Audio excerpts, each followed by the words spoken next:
I'm Kazanjy. We're going to be talking about founder-led selling here. And really what this presentation is all about is, one, why you as founders have to really ought to care about sales. Two, the downsides associated with not caring about it and not kind of getting religion around that. And then three, a framework that you can use to apply to an iterative framework for successful go-to-market development and then eventual execution. Sound good? And Brianne, we have 45 minutes or an hour? She took off. All right. 2 hours. Just kidding. I actually just tweeted these slides out, so don't worry about capturing this slide or that. There's also a video of me presenting at David Skock's event. So a little bit of background on me and why you might consider listening to me on this topic. So first, my background is actually not in sales, even though I'm wearing a sales guy's shirt right now. My background is in product management and product marketing. I kind of cut my teeth doing that at VMware, 13 years ago, a long time ago. So then I kind of got into startup land. I started a software company called Talentin. It's a recruiting software company. It was backed by first round capital, Charles River Ventures. That was eventually acquired in 2014 by Monster. And at TalentBin, I went from being a product marketing generalist founder to being our first sales rep, our first sales manager, and then our VP of sales, essentially. And then at Monster, I went from running a modern 20-person sales organization to enabling a 600-person legacy sales organization, very old school, very crufty, not very data-driven. And so I left Monster in 2015. I wrote a book on sales for founders called Founding Sales. It's kind of open sourced insofar as it's all available on foundingsales.com. It's essentially the missing manual on sales for founders. It's the book that I wish existed when I was trying to figure this out. As Brianne noted, I run a 15,000 person community called Modern Sales that's populated by sales operations and sales leadership. And I run a software company called Atrium that makes super awesome advanced sales performance analytics software. So I do a couple things around sales. Can you tell? And also, I don't think this applies to anybody. If you have a larger than a 10-person sales organization, you should definitely check us out because we'll make your sales organization much tighter and much more performant.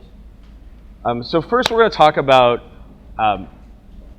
maybe why founders have a predilection away from sales, right? And why there's like a little bit of a potential antipathy there. And I think I came at this. This is my point of view pre-2010, right? Because I think most of the time we don't really have a lot of exposure to what sales actually is. So instead, what we think about is like used car salesmen or like Glenn Ross. I'm personally a pretty introverted person, and so a lot of the behaviors that you have to engage in sales actually are not super pleasant until you actually get good at them and practice them. So you're kind of like, oftentimes people are looking for excuses to not engage in it because it's not comfortable. And then of course there's the cultural components of kind of like old school sales, which maybe a lot of us who kind of grew up as nerds kind of associate people who are like not so nice going to sales. But and so the problem with this, or if this is your frame of reference and you believe this, it potentially can lead you to believe bad things. And what I call seductive anti-patterns.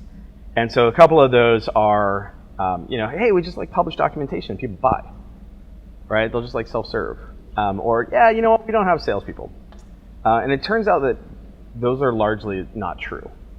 So if you look at, these are LinkedIn searches for sales titles for Twilio, Stripe, and Square, and then the same thing for Slack, Dropbox, Palantir, and I think this is Slack right here. These screenshots were taken a long time ago, but so all these organizations have very robust sales organizations, and they did from a pretty early stage. Another kind of anti-pattern that oftentimes people will engage in, in avoidance of getting sales religion, is this notion of, I'm just going to outsource it to somebody else. I'm going to, I call, sprinkle some sales bro on it. I'm gonna hire myself someone who like has a shirt like Pete's, and he or she is gonna go and they're gonna solve our go-to-market problem there. And so usually what ends up happening there is that person doesn't solve that go-to-market problem, and they end up leaving the organization. Well, you usually sweep them out of the organization after 12 months of salary expense and not a lot of revenue has come out of it. Another anti-pattern is kind of like, hey, let's do the old revenue swap between accelerator mates. Of course, if you're selling to people who don't have the problem that you solve, eventually they're going to churn, and that's going to make your metrics look like crap, and that's going to be really problematic for your future fundraising. So then the question is like, okay, well, where does this disconnect come from? And I think an important thing to realize is that, especially as it relates to this notion of like, oh, I'm going to sprinkle some sales on it. The skill profiles and the backgrounds of founders and traditional sales professionals are fairly different. So founders come from engineering or product or oftentimes consulting background. Founders are great at identifying market opportunities, coming up with solutions, explaining how that works. Oftentimes what's absent there is the ability to engage non-friendly parties, to scalably engage prospects, which is exactly what salespeople are good at. The important thing is that to realize is that what salespeople are not necessarily good at and don't necessarily have a background in is those, to say problem solving kind of sounds a little like dismissive and aggressive, but it's actually kind of true. Like salespeople are not responsible for kind of for solving the problem the same way that a product manager would, or coming up with a narrative the same way that a product marketer would. What salespeople are good at is relaying an existing argument in a scalable and like multi-threaded capacity, right? And so the important thing is that you as a founder can learn these skills usually better than one of these people can learn these skills. And so that's why founder-led selling is, I believe, the right solution here. So there are some substantial downsides. Just make sure I have enough time here. Some substantial downsides associated with not getting this real legit. So this is this Twitter conversation I had with a founder at this point, like 3 years ago, where I think like Naval Ravikant, apparently he had gotten like a cold email from some sales rep. And he tweeted, it was like, yeah, if you cold email people in order to sell your software, kill yourself, or something like aggressive like that. And this founder was like, yeah, totally, man, that's the worst. And so we got in this conversation. I was like, wow, it looks like you sell to SMB restaurants. Actually, where's Dave? Paired. It looks like you sell to SMB restaurants. I'm curious, how does your go-to-market work? Because I know that OpenTable and Groupon and Yelp and Grubhub all go to market in this fashion. Oh, we get referrals. Oh, okay, well that doesn't really seem like necessarily the most scalable, customer acquisition channel. I hope you reconsider that. In fact, let's check in a year. So in a year, the company was dead. And that's unfortunate because if you look at the other players in this space, and this isn't to say that this product would have fit the market or what have you, but it would have had more of a fighting chance to reach a Grubhub scale or Yelp scale or DoorDash scale or what have you. So I call this failure to launch. The other potential downside associated with like founders not comprehending and being intimate with how go-to-market works, and I guess you guys had David Sachs here earlier, right? So Zenefits is a really good cautionary tale here, where you can kind of have the opposite approach as well, where if you're not intimate and you're not crisp about how sales and how success works, well, what can end up happening is people who don't necessarily have your best interest in mind can lead you in the wrong direction. So like in Zenefits' case, like wild scaling without actual positive unit economics and control, and so that's bad, right? Because it turns out that Zenefits is addressing a great a great market, and they're kind of getting it together now. But so much brain damage happened in the meantime as a result of not having a great go-to-market. And so I think the important thing that to impress upon you is that sales was about these things: being good with people, always be closing, about charismatic communicators, and it's still a lot of those things, but crossed with a lot more analytical, process-orientated, metrical skills as well. So one of the things I like to say is that sales done right is essentially just being a business consultant that happens to have a predilection for one solution, your solution, right? But it's not like trying to shove your product onto every offering, onto every prospect. Okay, so that's my sermon on why you should give a shit about this. And so now what we're going to talk about is a better way of going about this. So a process whereby you can get to a repeatable go-to-market and then eventually hand that off to somebody else. So I think the first thing to understand is that smooth value creation over time is not how enterprise value creation works in startups, mainly because, and you could be forgiven for thinking that this is the case, because big companies kind of seem to smoothly create value over time. But with startups, you're all the way down at the origin there. And so the way that value is created, or enterprise value is created in your organization, is through de-risking incremental, what I call maturity stages. And so a lot of those have to do with go-to-market.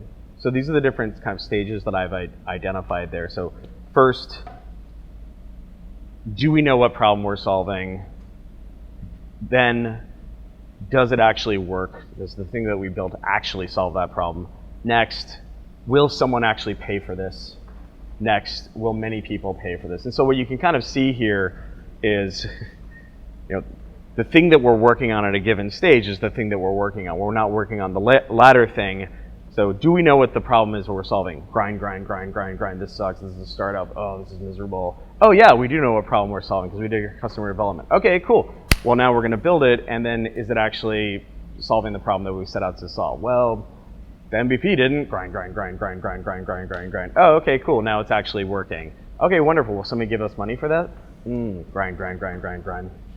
And so these are the different stages that I identify here. Given the stage of the organizations that are in this room, we'll go through, can we build a mini sales team? Because I think that'll be most appropriate for you all. But they're essentially, do we know what problem we're solving? Does it actually work? Will someone pay for this?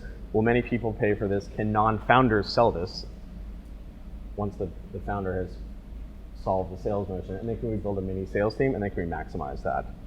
And so an important thing to note is that not all these stages are created equal. So some stages unlock even more value. So once you can prove that someone who's not a founder can sell this, well, magically now you can hire 10 of those people who are not founders to sell this, right? So getting past some of these stages unlock even more opportunity than others.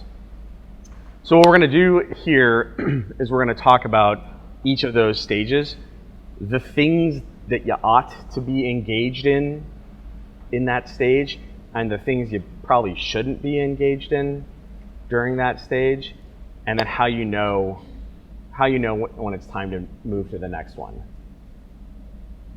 So first, what problem we're solving. This is not really as much my bailiwick because this is kind of more product development. I did play a product manager at a large enterprise software company a long time ago. But customer development, where you're validating hypothesized pain points, you're looking at how current solutions are implemented here, why they suck, how bad they suck, and so it's important for you to do this yourselves. And then the exit criteria here are a statistically significant count of prospects who have converged on a set of features that you can kind of see solve the problems that they have articulated that are substantial enough for them to want solved. this is an org chart. It doesn't really look like an org chart. It'll look like an org chart more later. But the human who's engaging in this is generally the business founder, and some great resources on this that are better than the way that I describe it. There's a wonderful article on customer development in First Round Review called "Get in the Van" by Michael Sippy. It's fantastic. And then in this slide deck right here, I actually have the deck, the customer development deck that we use when we were doing. We did about 150 customer interviews for Atrium, so it's accessible there if you grab the deck, and then the Lean Startup and Startup Owner's Manual as well. So important to prove that this actually does work. A great way and validating that the problem that you set out to solve is now being solved by the solution that you put together, and it's positively impacting the business KPI that you set out to solve. So in the case of like Motion Hall, that would be the people who are using your software are reduced time to find companies to acquire, right? If I'm remembering the value proposition. Oh, wonderful.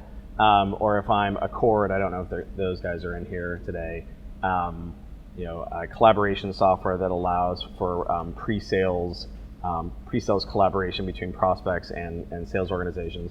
Okay, did this compress sales cycle times? Is this helping with win rates? Is this making us more money from a sales organization? So proving that you're actually impacting the KPI that you set out to impact. And so a great way of doing that is securing a dozen or so kind of key customer targets.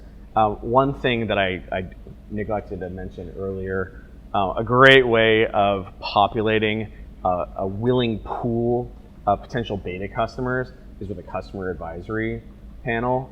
So this is the way that we implemented this with Atrium. Was we did our 100+ interviews a la Michael Sippy, and then what we would do is every time we found someone who was like really sharp, or like, hey, we like you, we'd like throw them in the backpack for later. Like, hey, you know what? We're gonna have a customer advisory panel. Would you like to be on it?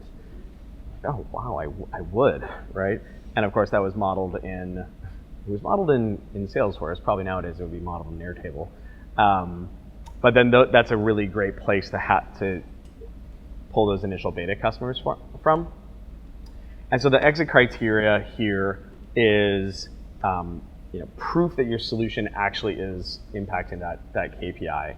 Because eventually what we're going to do is we're going to use that as an argument by which to get them to pay us money in exchange for that value. The anti-pattern here, so this is kind of the first place where you can start having to be careful of anti-patterns. This is where oftentimes the sprinkle some sales on it temptation comes in. Like, hey, you know what? We built this product, so now we're going to have somebody else figure out our go-to-market and our initial customer acquisition. Very dangerous for the reasons why we talked about earlier.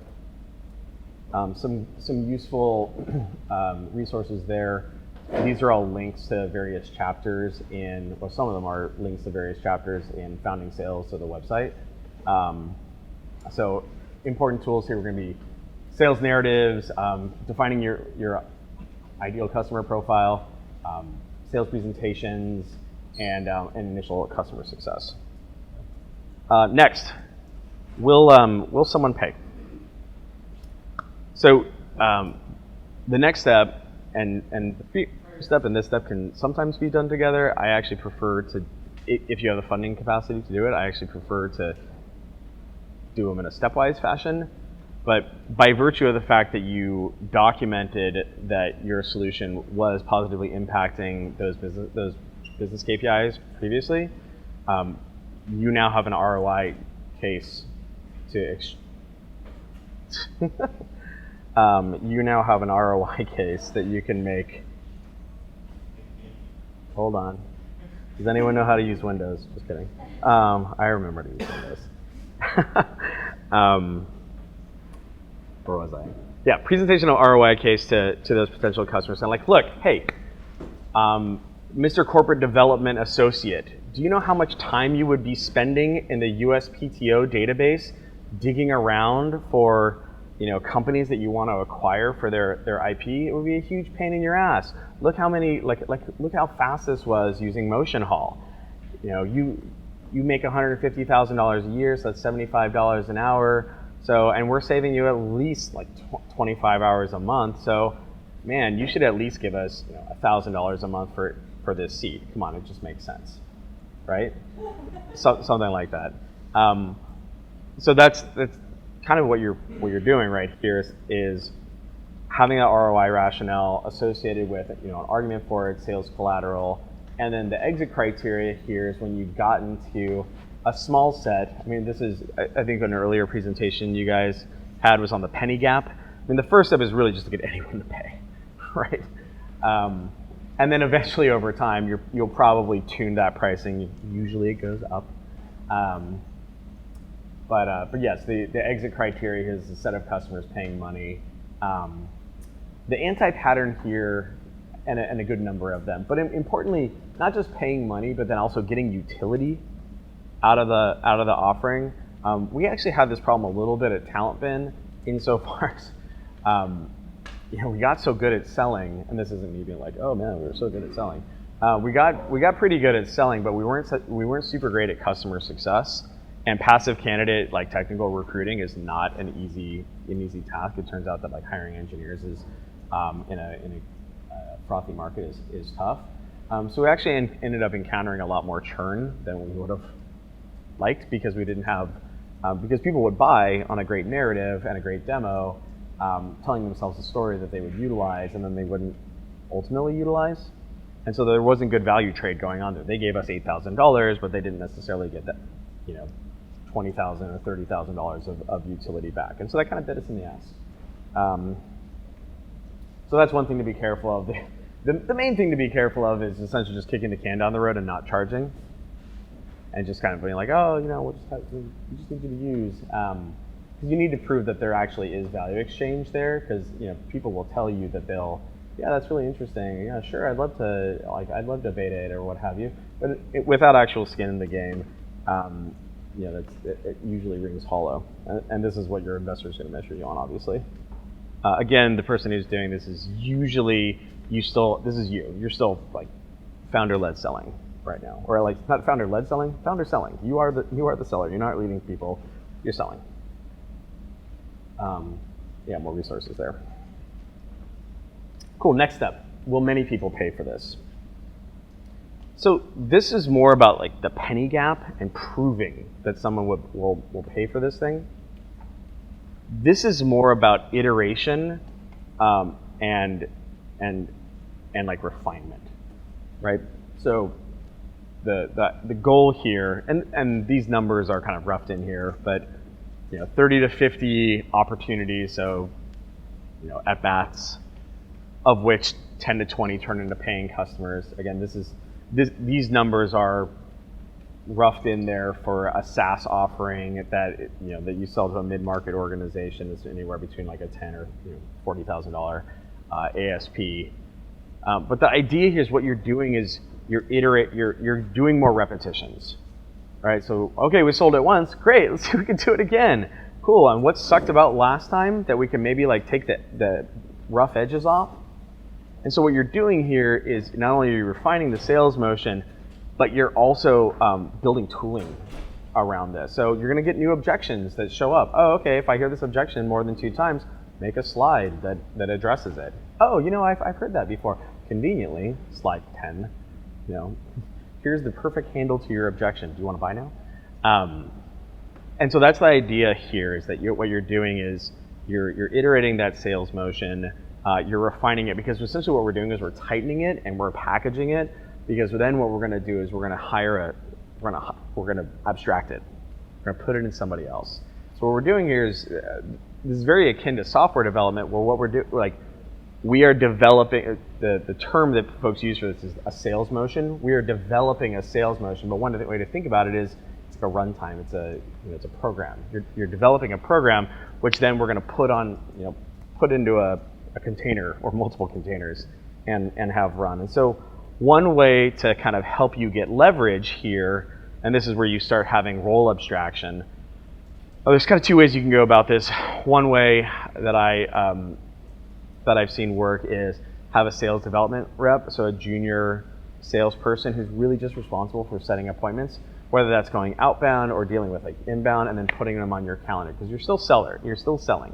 The other way you can do this, and this is how we did this with Atrium this time around, because we had Modern Sales, which is this wonderful community that I could go fishing in of prospects, is have CS on the backside.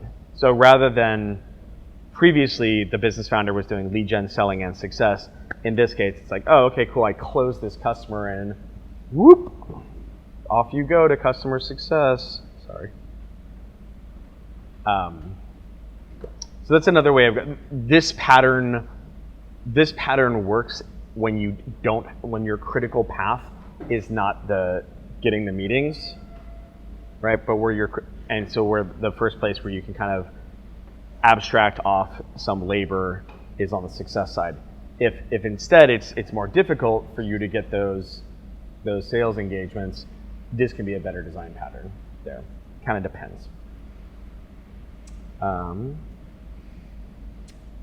Yeah, so the exit criteria is 1 to 2 customers, again, getting success, but also importantly a clear, repeatable, documented sales motion that's ready to be tested on new humans. So documentation is a really important thing here because you have it in your brain. You know it, like the back of your hand, because you've done so many of these. But it's going to be way easier for you to onboard another human being and get them to the same level of success that you've had if you've been documenting as you go. And by documentation, what I mean is like, sales decks, email templates, FAQs, objection handles, right? Just be your own best friend with respect to that and write these things down. Cool. Next stage. Can non-founders sell this? This is where things get spicy. So now what we're proving is that someone who's not you, right, and doesn't have the wild subject matter expertise and market intimacy and gravitas that you as a founder have, can they sell it? Which is, it's not a foregone conclusion there. And so this is, a proposed org chart for this stage. So SDR, throwing leads at calendars. Business founder, still selling. This is hard because you don't necessarily want to take like a revenue dip, a revenue acquisition dip by you flushing your pipeline.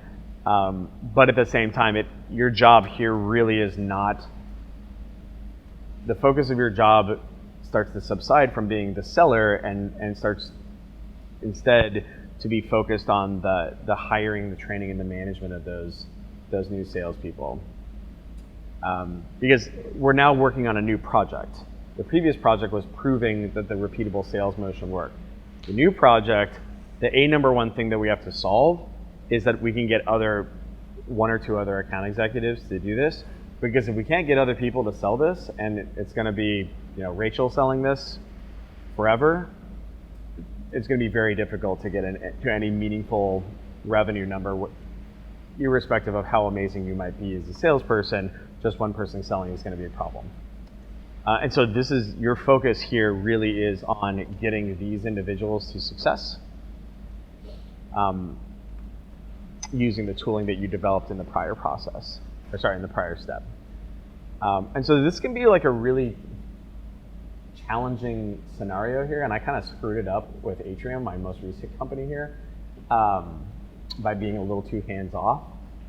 And because it is kind of like as I refer to it as a Goldilocks scenario. Like on the one hand, you can't hire too many people and overwhelm yourself. On the other hand, if you're just the founder seller, you're never going to get to scale, right? So it's definitely like you're trying to thread a needle there.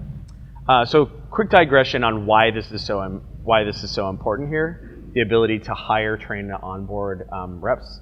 So a little sales economics for you all. So this is essentially a payback graph of a sales rep, right? So what we're saying is that this sales rep costs us $15,000 a month.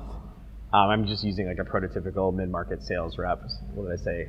$150,000 a year, who should book $60,000 a month with a 45-day deal cycle.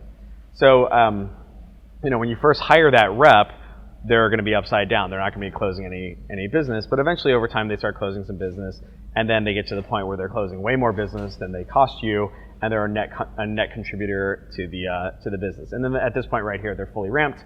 Everything's amazing. You essentially have a cash machine who like throws money off into the business, net their cost every month. This is kind of the ideal scenario here.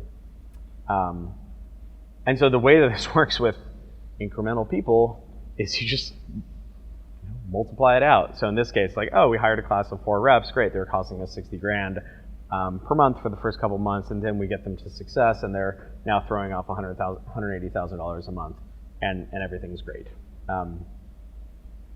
So the way that scaling works is you get that first cohort to success, and they're net contributors to the business, and then you go and you hire another cohort of salespeople, and you take a dip, and now they get to success, and now you have 2 cohorts that are at success, and throwing cash in the business. And so even though like a revenue chart may look smooth or what have you, it's actually just kind of, this is what is actually happening. Of course, there's noise in there, but it's increment. This is how organizations that scale up through hiring more account executives, this is how growth happens. And then over time, it kind of looks like this, especially with renewals. So imagine a scenario wherein the rep takes twice as much time to get to success. So rather than in 3 months, getting to the point where they're throwing money off into the business, it actually takes us, what did I say here in this example, like 8 months or 10 months or what have you, right? So this is the opportunity cost associated with not doing a good job of hiring, onboarding, and enabling, right? This is the why you should care about the prior stage. And of course, same thing happens when you multiply out by 4. Cool, same thing, but this is the big difference, where if you don't, if you have lagged onboarding and ramp after, what did I say here? After however many months, this is the delta in this example model here. So this is why this is really important, right? Because really nailing this is the difference between blue and orange there. Cool. So the next step, of course, is we're really proving that we can have a cohesive pod, like revenue pod, jamming along without founder involvement, where you're out of the business of selling. You're only in the business of management. Prior stage, you were kind of like half selling, half management. Nope, we're out of the business of selling. Your job is to just make these people as successful as possible here. And so here, much like in the stage of proving that many people could, or many people would buy this, where you're iterating and refining the sales motion, what you're doing here is you're iterating and refining the collective sales motion here. So rather than it being just the individual like sales process, now you're figuring out where the issues are, from lead generation to sales to customer success, and then addressing those bugs as they come up, looking for areas of optimization. So it's kind of the parallel of the scaled up customer, or the individual scaled up selling, but in this case, on behalf of a team that's under you.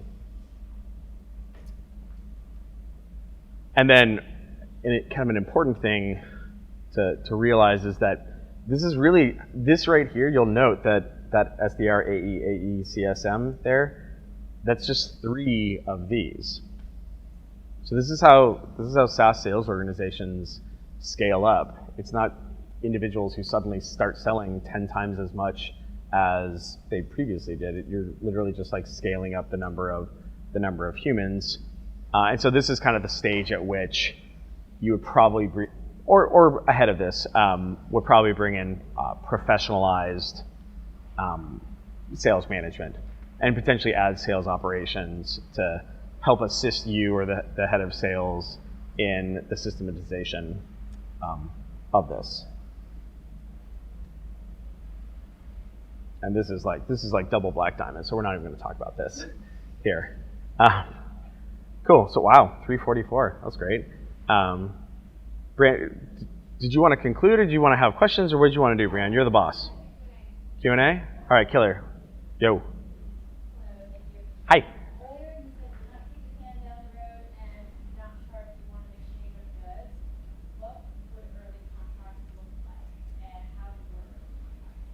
When you say contracts, you mean like what does the actual paper look like? Mm-hmm.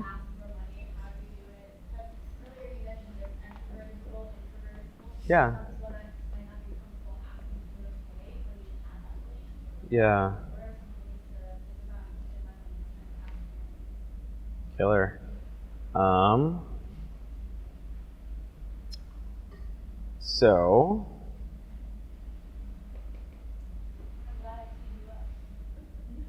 Hey, the reason why I wrote this book was largely because it was like a more scalable way of answering one-off questions.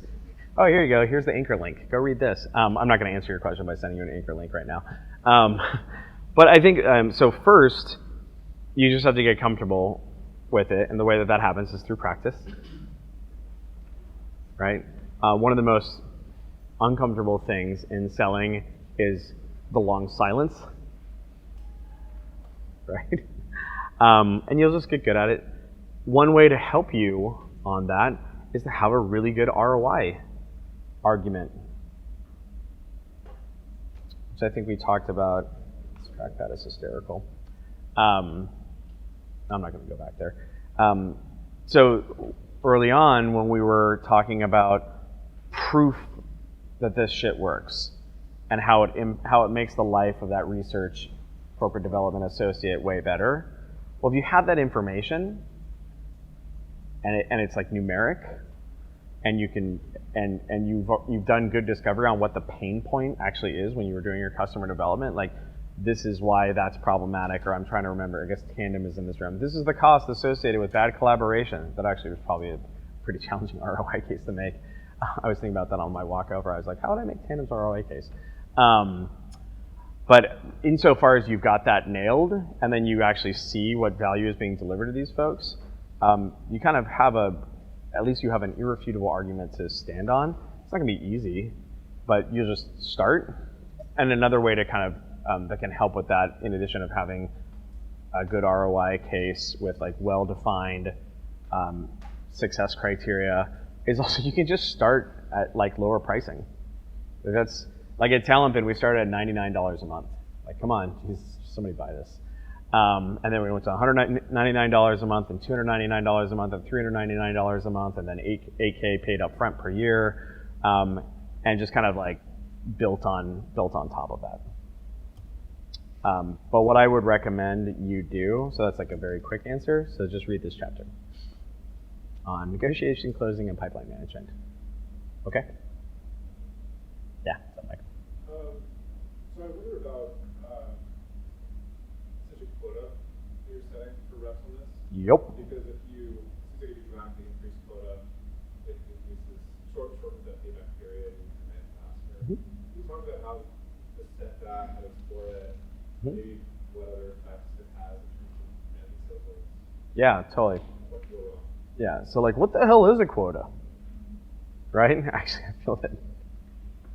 Hey, my quota's too high, right? Like I think, so the definition of a quota is the expected amount that a sales rep should sell in a given time interval. So depending on the average sale price, I'm trying to figure out the slide that would be useful for you here. Depending on the size of the transaction, this one right here. There we go, Michael. Depending on the size of the transaction, that could be monthly or that could be quarterly. But the amount that you could reasonably expect the person to sell is, you can't just like make that up, right?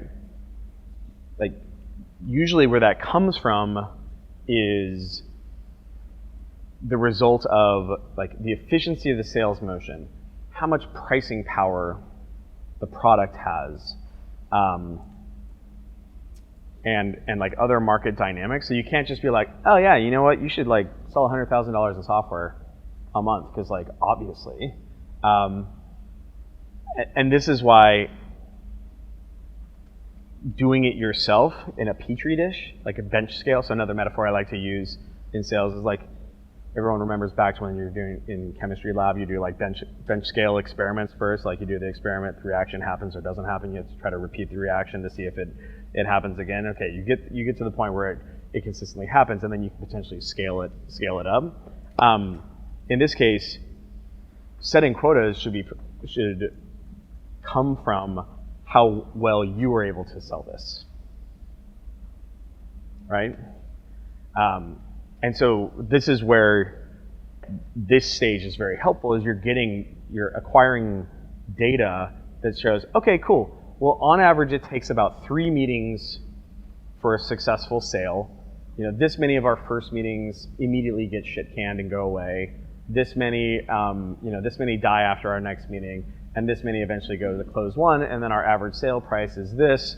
Okay, cool. There's 50 hours in a week. I think I can have about 15 customer-facing meetings per week, and this is how easy it is for those to get on the calendar. Okay, bottoms up.